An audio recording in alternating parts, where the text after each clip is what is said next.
Personally for me, I don't really even like Instagram for many reasons, but we'll get into that. Hey y'all, welcome back. So I'm filming in my cozy library today because literally what it looks like, it's a cozy library, and it's my favorite place to film in my house when I'm at home for the holidays. And I'm sure you've seen it in other videos, but we're back again. So as you can see from the title, we're talking about social media and just like why it's so weird right now and why people don't like to post on Instagram anymore. Even, I wouldn't say TikTok is like that, but now that people are moving from Instagram to TikTok, people are kind of like scared to post on TikTok too. That just brings me into this common trend that's going around, and people using this word, this phrase, fear of being seen, fear of being perceived. And if you've had this feeling, you're definitely not alone. I feel like a lot of people do it and still push through. Like, I've definitely continued to put up YouTube videos even though I was feeling weird about not knowing who's watching my videos or my videos getting sent around and stuff like that. But at the end of the day, like, what are you gonna do? Like, if you are being perceived,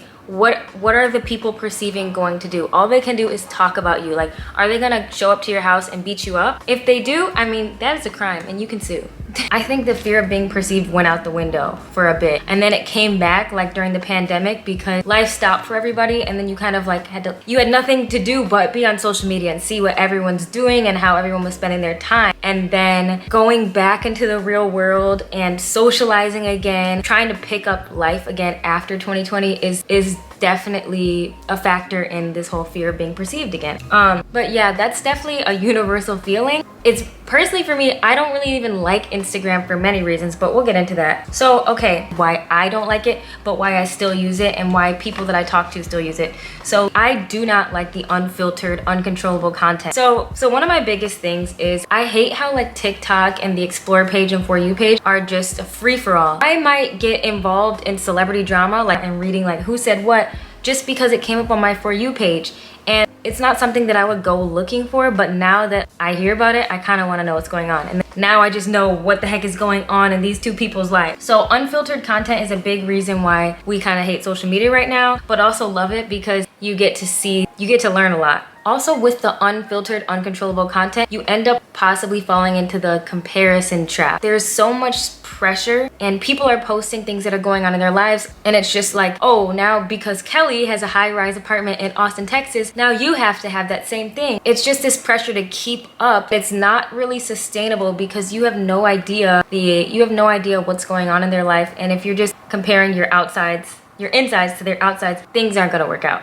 It's funny because on top of that, we don't even know what's real anymore. Like, people can literally portray a completely different life, film things at different times. People go to certain locations to take pictures and then go home. Like, that's a whole influencer content creator's job, is to literally get content. So I've definitely even like fallen into this trap. I've seen somebody post really cute pictures in front of cute aesthetic buildings and things, and I'm like, where are they even going? And then I ended up seeing their YouTube video, and they were like, hey guys, I'm taking these outfits and I'm going to shoot content in front of these buildings. I'm struggling to find a location. So I was like, I like that. I like that she was actually transparent about the fact that she wasn't going anywhere. She just needed her content. And oh, okay, because I'm like, where do you be going? So yeah, it also is a huge distraction and way to pass time. And I think that a main reason why people still use social media when they know it's a distraction is because like they don't know what else to do with their time. Like, if you're waiting in a line, or you're like waiting for someone to call you, or waiting for an interview or job results to get back, you might just be scrolling and refreshing on your phone, looking at someone who just got the same job you want. And I think there just needs to be a replacement hobby in the way. Personally,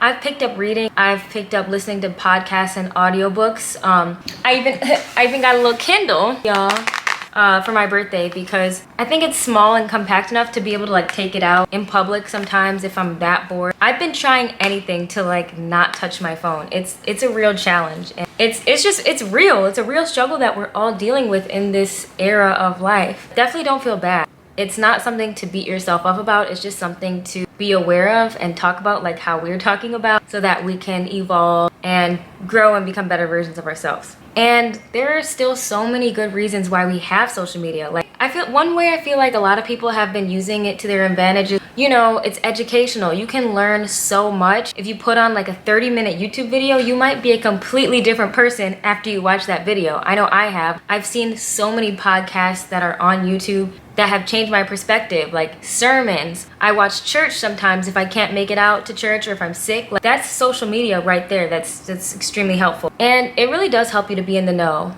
So that's like a two-edged sword. I don't know if that's a word, but that's like there's two ends to the being in the know, because it's like sometimes you don't want to be in the know. You don't have to be in the know. And then other times it's good to be aware of what's going on out in the world, and so you're not just like in a state of constant ignorance. Like, it's good to know what's going on. Sometimes social media breaks news way quicker than these news sources do. And sometimes I trust social media more. The Shade Room, I feel like, is rarely wrong. And I low-key don't like tuning into the Shade Room because it can be a negative place. But when it comes to like breaking news, low-key, the Shade Room, they'll tell you the tea very quickly, and it'll be important news, like hard news stuff. Sometimes it can be inspiring to see how people are living their lives, especially if they're doing things that you want to do. I used to follow people on Instagram, vloggers, and people who were living in LA just to see what it was like before I moved there, or like living vicariously through people who went to Howard before I went there. And then I kind of did that for people. Like, I would make videos living in LA and going to Howard to give people an insight onto what they might be getting into. And so that's actually pretty useful. But I could also see how it could make people compare, because they might expect a certain result and it doesn't come out that way.